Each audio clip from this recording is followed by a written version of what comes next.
Bonjour, donc nous allons continuer notre travail avec le livre Maths Genoplot.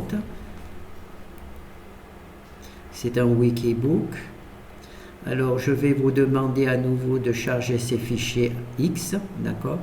Moi je les ai déjà chargés dans le répertoire C, voilà, les fichiers X. Et aujourd'hui nous allons travailler sur les cycloïdes, cardioïdes et rosaces. Là on voit qu'il n'y a pas la version statique, donc on va directement charger la version dynamique. Si vous ne comprenez pas ça, il faudrait peut-être revoir la première vidéo. Donc là on met le fichier C. Donc, naturellement si je teste, il me dit non puisque le fichier H ne sont pas installés. Alors les fichiers H se trouvent après le dessin, donc on va récupérer les fichiers H. C'est la présentation que j'ai fait dans cet exemple.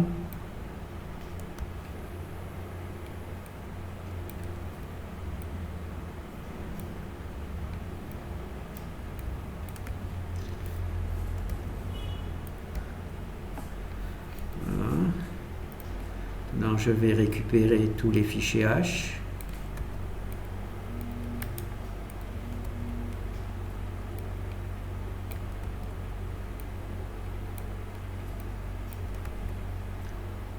Alors là, pour l'instant, on va juste voir comment cela fonctionne. Ah ben, c'est déjà le dernier. Comment cela fonctionne pour l'étude mathématique, on verra ça plus tard.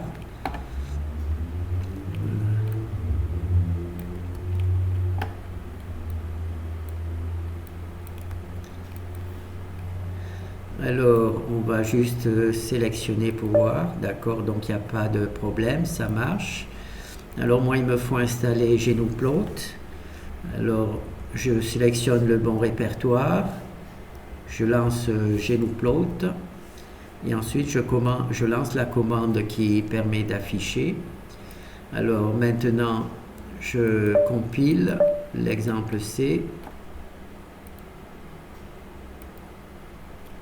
Je lance. Et je lance. Voilà. C'est le cycloïde. On va essayer d'agrandir un peu. Donc c'est une petite animation qui est amusante.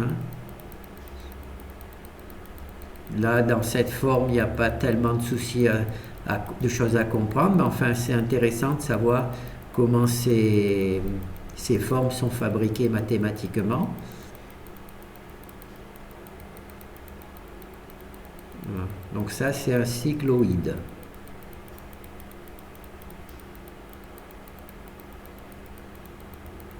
Voilà.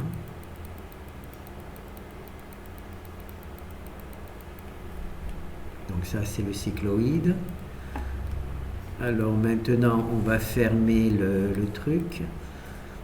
Donc on va voir le deuxième exemple. Le deuxième exemple, c'est un cardioïde. C'est le cœur.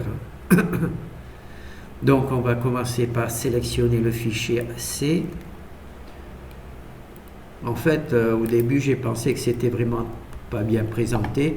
Bon, c'est pas si terrible que ça. Il suffit de s'y habituer. Vous avez le fichier C, vous avez l'image du truc et en dessous, vous avez les fichiers H à récupérer. Pour moi, c'est compliqué puisque quand j'ai fait les nouvelles versions, j'ai pas du tout utilisé cette méthode. Mais ça, c'est le premier wikibook que j'ai construit. Donc, j'ai fait un petit peu comme je pouvais le faire.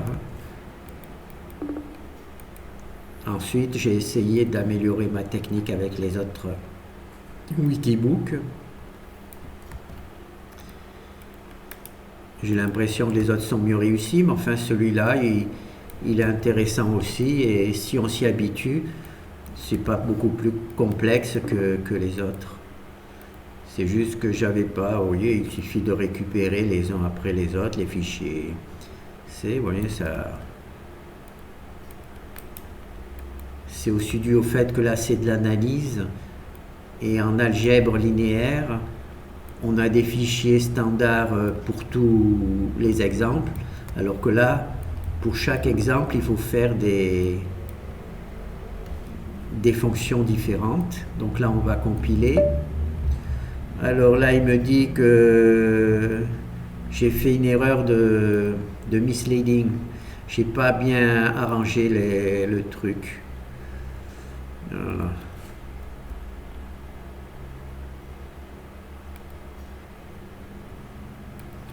Est-ce que tu préfères comme ça?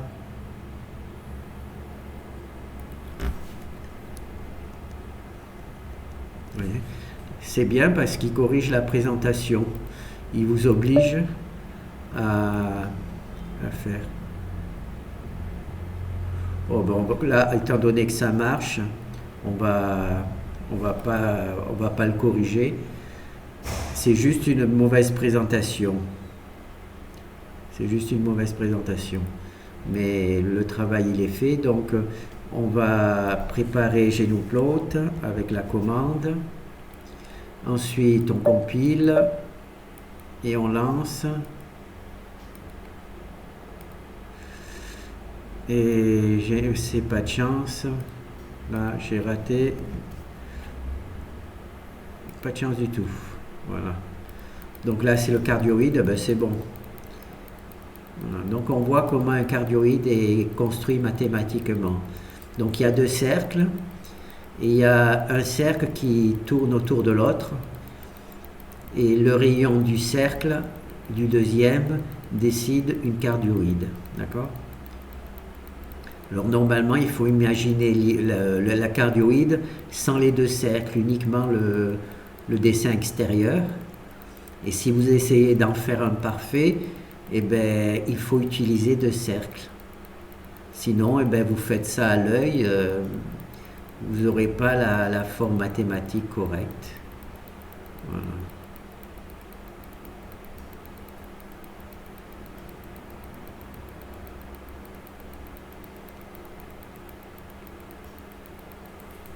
Là, j'aurais pu faire aussi le dessin un peu plus large.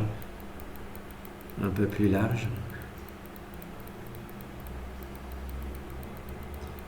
Et voilà. Donc là, c'est la cardioïde. Ça, vous voyez que ça fonctionne. Donc ensuite, on arrête celui-là. Donc là, on a fait la cardioïde. Maintenant, ce qu'on va essayer de faire, c'est la rosace en mode polaire. Donc, on récupère le fichier C.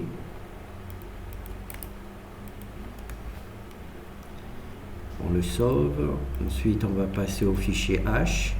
Alors, vous avez compris, hein, il y a les fichiers C d'abord, les dessins et les fichiers H trucs. Bien entendu, il faut avoir récupéré les fichiers du départ. Hein. Voilà. Donc là, on sauve.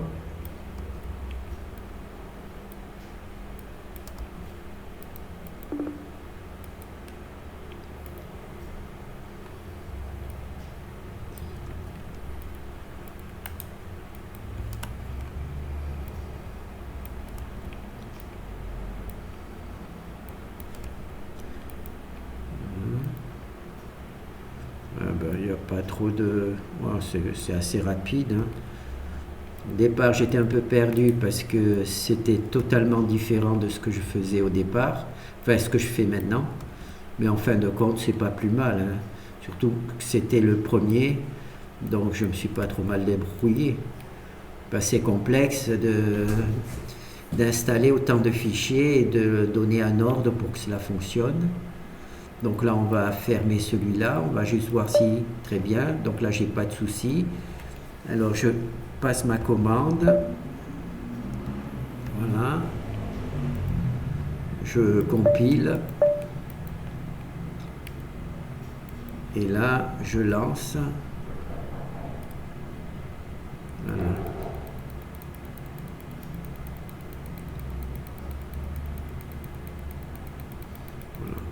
Je ne me rappelle plus comment ça s'appelle, ça.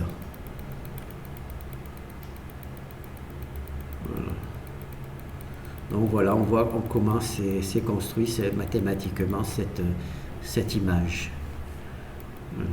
Donc là, on a vu quelques applications.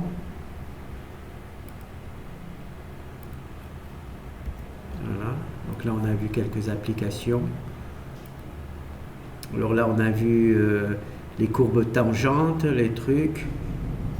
Bon, ben, on va essayer peut-être un truc particulier. C'est une manière de présenter les choses un peu différemment. Donc c'est pour ça que je vais vous présenter. Là, c'est simplement dessiner une tangente.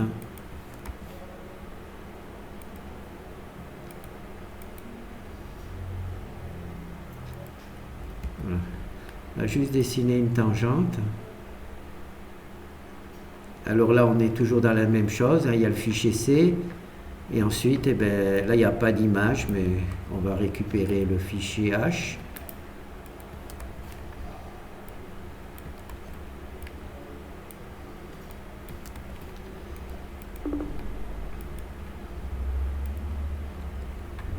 Je pense que ce travail, ce serait plus intéressant de le faire en groupe. Si vous le faites tout seul, il y a tellement de choses à faire que ça peut être un peu frustrant d'aller aussi lentement. C'est-à-dire qu'un fait le cardioïde, l'autre fait le... Enfin, chacun travaillant, et ensuite vous rassemblez tous vos dessins ensemble.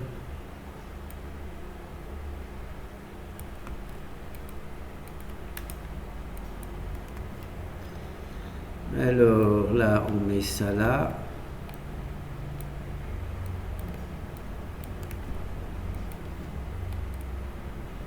Donc on va fermer là et on va voir si j'ai pas fait d'erreur, donc il y a tous les trucs, j'ai pas oublié de fichier. Donc là j'ai préparé une commande pour le Rogenoplot. Je compile. Voilà. Là c'est différent parce que vous voyez, j'ai pas besoin de faire c'est l'image qui s'anime toute seule. J'ai pas besoin de toucher à la souris. Je vais vous montrer comment les choses sont différentes. Donc là on voit la tangente. Oh bah, elle aurait pu être un peu plus longue, c'est pas grave.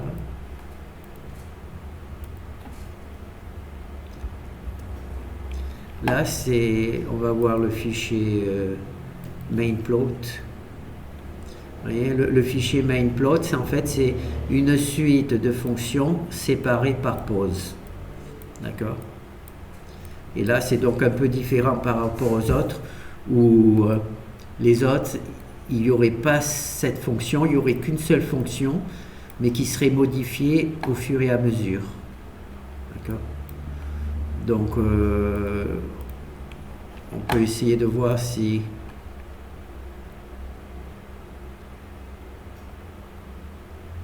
Le problème, c'est que je ne sais pas. Bon, on va faire -2. -2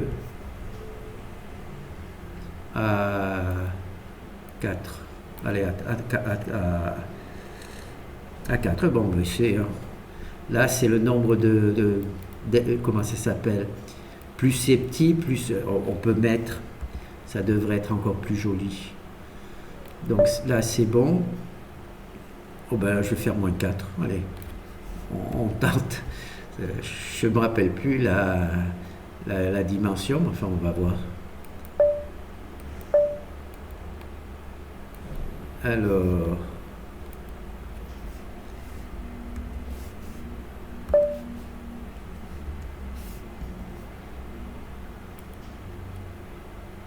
Voilà. Vous voyez, là, ça va beaucoup plus lentement parce que au lieu d'avoir deux...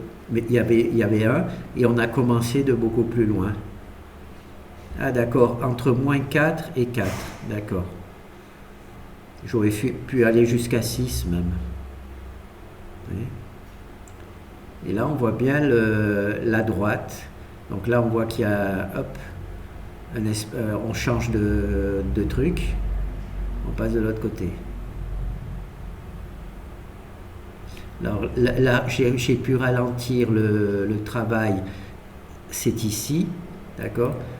En mettant un chiffre plus petit, je ralentis le travail et là je contrôle l'espace dans lequel il est et les trucs. Voilà. Donc là, il va aller jusqu'à 4, donc je pense qu'il va aller jusque là.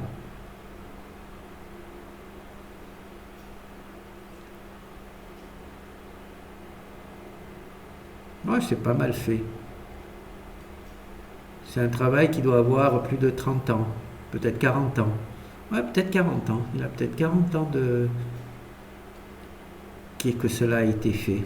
Et ce qui est étrange, c'est que ça continue à marcher. Je ne suis pas sûr qu'il y ait beaucoup de logiciels qui fonctionnent 40 ans après. Parce que le langage C, lui, il a eu la chance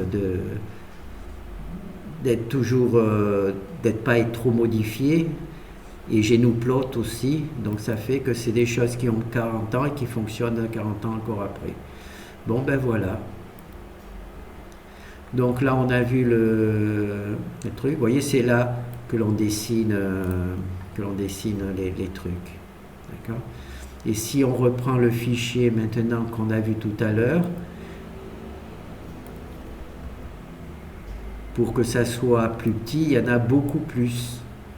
Il y a beaucoup plus de trucs. Et comme ça, on ralentit le travail et on voit bien la courbe, comment elle se déplace. Donc là, je pense qu'on a vu un petit peu ce que je voulais montrer avec Gnuplot. L'essentiel, c'est de commencer à charger ces fichiers. Ensuite, vous pouvez commencer par faire les exemples statiques, d'accord? Et si vous vous apercevez que dans un exemple statique, par exemple, le cercle de courbure, il y a la version animation, il faut que vous fassiez en même temps. Voilà, cercle de courbure, animation, cercle de courbure, statique. Parce que les fichiers H statiques vont être utilisés en animation. Et si vous n'utilisez pas, si vous faites juste d'abord le statique, puis ensuite vous effacez tout, quand vous allez reprendre les cercles de courbure animation, il va falloir recharger tous les fichiers H du statique. Donc c'est une perte de temps. Donc faites les versions statiques et immédiatement après vous faites les versions qui font des animations. Voilà, c'est juste ça. Sinon après, on a la géométrie de la tortue et la géométrie vectorielle, ça on a déjà vu des vidéos dessus. Donc là ce qu'on a vu c'est juste comment ça fonctionnait. Ensuite la partie mathématique, on la verra plus tard. Merci.